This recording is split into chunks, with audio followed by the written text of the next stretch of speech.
সবাইকে জানাই দীপাবলির অনেক অনেক শুভেচ্ছা।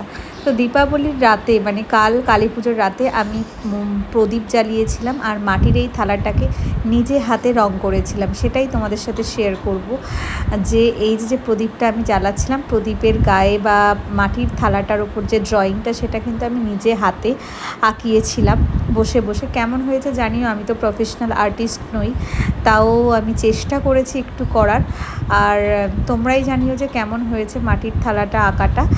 আর আঁকানো কমপ্লিট হয়ে যাওয়ার পর আমার একটু মনে হচ্ছিল যে যেহেতু আমি প্রফেশনাল আর্টিস্ট নই, আমার কোথাও মনে হচ্ছিল যে শাইন করছে না, কালারটা একটু ম্যাট ফিনিশ হয়েছে। তো আমি বাবাকে বলাতে শ্বশুরমশাই একটা কাকুকে ডেকেছিল। এই যে হচ্ছে ফাইনাল লুক। ফাইনাল এখনও হয়নি, ওই পলিশ করাটা বাকি ছিল, ওপরে যে শাইনটা চকচক করে সেইটাই করা বাকি ছিল। তো আমার শ্বশুরমশাই একটা কাকুকে ডেকেছিল যারা এই রং টং করে, তো সেই কাকুটা এসে আমার থালায় একটু রং করে দিচ্ছিল, আর এদিকে আমার হাজব্যান্ড জালনায় লাইট লাগাচ্ছিল। তো আমরা তো এইভাবেই সেলিব্রেট করলাম রাত্রিবেলা, প্রদীপ, মোমবাতি, তারাবাজি এই সমস্ত জ্বালিয়ে। তোমরা কিভাবে সেলিব্রেট করলে অবশ্যই জানিও, আর আজকের লুকসটা কেমন হয়েছে সেটা অবশ্যই জানিও। আর অবশ্যই এটাও জানিও যে আমার ড্রয়িংটা তোমাদের কেমন লাগলো।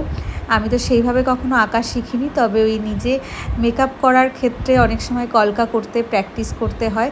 তো সেই সূত্রেই যেটুকু আমার করা বা শেখা বা প্র্যাকটিস যাই বলো না কেন, তো এটুকুই আমি দিতে পেরেছি আমার 100%। বসে বসে হয়তো আরও ভালো করা যেত। যাই হোক, তোমরা জানিও যে কেমন লাগছিল আজকের আমার এই লুকসটার থালিটা।